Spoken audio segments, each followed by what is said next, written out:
रानी की जांघ पर बना तिल देख राजा के पैरों नीचे से जमीन खिसक गई। राजा ने विचार किया, हो न हो रानी की तस्वीर बनाने वाला ये चित्रकार इससे पहले भी रानी से मिल चुका है। मन में ये विचार आते ही राजा के तन बदन में आग लग गई। उसने मंत्री को आदेश दिया कि रानी की तस्वीर बनाने वाले उस चित्रकार को तुरंत बुलाओ। उससे कहना, राजा तुम्हारी कारीगरी से खुश होकर तुम्हें इनाम देना चाहते हैं। राजा का हुक्म पाकर मंत्री ने तुरंत उस चित्रकार को फिर से राजमहल बुलवा लिया। जब वो चित्रकार राजा के सामने पेश हुआ तो उसे देख गुस्से से लाल पीले राजा ने झल्लाद को हुक्म दिया, पकड़कर ले जाओ इस हरामजादे को और जंगल में ले जाकर गर्दन उड़ा दो इस दुष्ट की, और इसकी नापाक आंखें निकाल कर मेरे लिए ले आना। ये सुनते ही चित्रकार सहित वहां मौजूद मंत्री के भी पैरों नीचे से जमीन खिसक गई। चित्रकार गिड़गिड़ाया, पर बिना उसकी सुने झल्लाद उसे लेकर जंगल चल दिया। ये सारा माजरा देख मंत्री भी उनके पीछे पीछे जंगल की ओर हो लिया। उसने सोचा, कैसा दुष्ट राजा है जो इतने योग्य इतने होनहार नवयुवक को यूं बिना किसी वजह मृत्यु दंड दे रहा है। कुछ दूर चलने पर मंत्री ने झल्लाद से कहा, तुम इसे छोड़ दो और किसी मृत हिरण की आंखें निकालकर राजा को दे देना।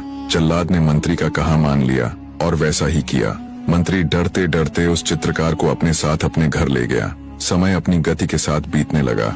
एक दिन उस राजा का लड़का, जिसने अभी अभी जवानी में कदम रखा था, शिकार खेलने के लिए अकेला ही जंगल की तरफ चल निकला।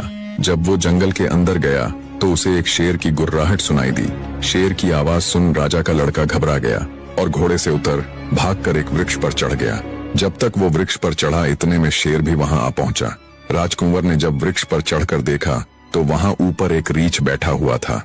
मारे भय के कुंवर के प्राण सूख गए। उसे घबराया देख रीछ बोला, डरो मत कुंवर, तुम मेरी शरण में आए हो। मैंने तुझे जीवन दान दिया, अब बिना किसी भय के तू आनंद के साथ यहाँ आराम कर। थोड़ी देर बाद रीछ बोला, रात होने वाली है, ऐसा करते हैं हम दोनों बारी बारी पहरा देते हैं। पहले आधी रात तक मैं पहरा दूंगा, जब तक तुम सो लेना, और आधी रात के बाद तुम्हारी बारी। रीछ की बात से कुंवर खुशी खुशी सहमत हो गया। इस तरह राजकुंवर सोने लगा और रीछ पहरा देने। तब वृक्ष के नीचे खड़ा शेर रीछ से बोला, मेरी बात सुन, तू क्यों अज्ञानी हो रहा है? क्यों इस मनुष्य की तरफदारी कर रहा है? अरे ये तो शुरू से ही हमारे भक्षक रहे हैं, हम फिर भी जंगल में रहने वाले जीव हैं। तू क्यों इसकी खातिर दुश्मनी का बीज बो रहा है? एक काम कर, इसे नीचे फेंक दे, हम दोनों इसे खाकर अपनी भूख मिटा लेंगे। ऐसा अवसर फिर नहीं मिलने वाला। शेर की बात सुन रीछ ने जवाब दिया, सुनो अज्ञानी बाघ,